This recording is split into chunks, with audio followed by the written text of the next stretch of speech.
பூக்கடையில பூவெல்லாம் தீந்து போச்சு. அதை எப்படி இங்கிலீஷ்ல சொல்வீங்க? யார் சொல்றா? நீ சொல்லு. என்ன வாழைப்பழம் சாப்பிட்டு இருக்க கிளாஸ் டைம்ல?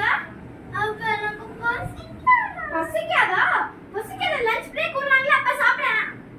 அடுத்த தடவை உங்க பேரண்ட்ஸ் கூட்டிட்டு வருவேன். அவங்க கிட்ட நான் கொஞ்சம் பேசணும். நீ எந்திரி சொல்லு.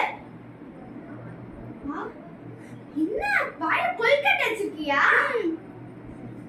பிரின்சிபல் ஆபீஸ்க்கு வர ஹெச்எம் தான். உட்காரு. உருப்படவே மாட்ட நீதா. நீ எந்திரி. சொல்லு. காலிஃப்ளவர். காலிஃப்ளவரா? நீ மூணு நாளுக்கு உங்க வீட்லயே கடை. தண்ணி வாங்கி விட்டதுக்கு ஐ ஜாலி. எல்லாருக்கும் பை. மறக்காம லைக் பண்ணுங்க, சப்ஸ்கிரைப் பண்ணுங்க. ப்ளீஸ் எங்களுக்கு சப்போர்ட் பண்றதுக்காக இது மட்டும் பண்ணுங்க. Love you all.